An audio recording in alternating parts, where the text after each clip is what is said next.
বকেয়া অর্থ পরিশোধের ব্যাপারে বাংলাদেশের নতুন অন্তর্বর্তী সরকারের প্রতি কঠোর বার্তা দিয়েছে ভারতের আদানি গ্রুপ। একটি বিদ্যুৎ কেন্দ্র থেকে বিদ্যুৎ বিক্রির পাওনা বেড়ে চলার প্রেক্ষাপটে কোটিপতি গৌতম আদানির এই ব্যবসায়ী গোষ্ঠী থেকে সতর্কবার্তা দেওয়া হয়েছে বলে ফাইন্যান্সিয়াল টাইমসের এক প্রতিবেদনে বলা হয়েছে।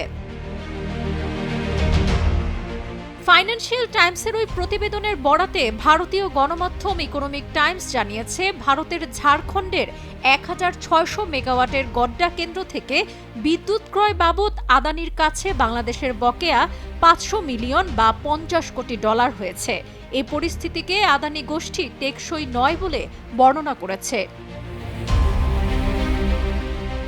বিদ্যুৎ কেনা বাবদ এই বকেয়া মোহাম্মদ ইউনূসের নেতৃত্বাধীন সরকারের জন্য একটি গুরুতর চ্যালেঞ্জ হিসেবে দেখা দিয়েছে বলে ইকোনমিক টাইমস মনে করছে।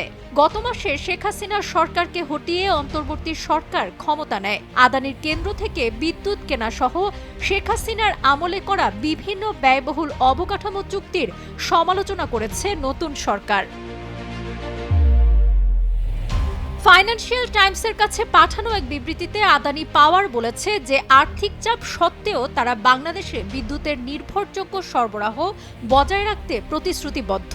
কোম্পানিটি বলছে, আমরা বাংলাদেশের সঙ্গে আলোচনা চালিয়ে যাচ্ছি এবং তাদের জানিয়েছি যে পরিস্থিতি আর টেকসই পর্যায়ে নেই, কারণ আমরা একদিকে যেমন বিদ্যুৎ সরবরাহের বিষয়ে প্রতিশ্রুতি বজায় রাখছি, অন্যদিকে তেমনি আমাদের ঋণদাতা ও সরবরাহকারীদের কাছে দেওয়া অঙ্গীকারও রয়েছে।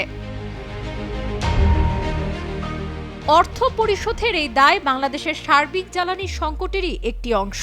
বাংলাদেশের বিদ্যুৎ সংক্রান্ত দায়ের পরিমাণ ৩৭০ কোটি ডলারে উঠেছে।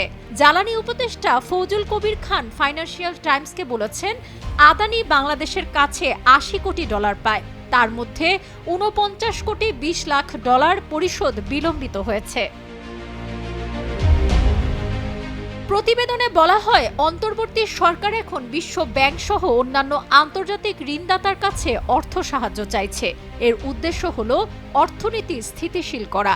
বাংলাদেশ সাম্প্রতিক বছরগুলোতে দ্রুত প্রবৃদ্ধি অর্জন করেছে, কিন্তু একই সময়ে জ্বালানি স্বল্পতায়ও ভুগছে। মূলত গ্যাসের অভ্যন্তরীণ উৎপাদন কমে যাওয়ায় এ পরিস্থিতি তৈরি হয়েছে। সমালোচকেরা বলছেন, সাবেক সরকারের নেওয়া খোলা দরপত্র ছাড়াই বিদ্যুৎ কেনার মতো পদক্ষেপ দুর্নীতির ব্যাপক বিস্তার ও অদক্ষতা সৃষ্টিতে ভূমিকা রেখেছে। বিদ্যুৎ সরবরাহ বাংলাদেশ থেকে না সরানোর প্রতিশ্রুতি দিয়ে আদানির বিবৃতিতে বলা হয়েছে, বর্তমানে আমাদের গড্ডা কেন্দ্র ভারতীয় বিদ্যুৎ ব্যবস্থার সঙ্গে সংযুক্ত নয়, তাই অন্য কোথাও এই বিদ্যুৎ সরবরাহ করার কোনো প্রশ্নই ওঠে না। সাবরিনা কাজী, কালের কণ্ঠ।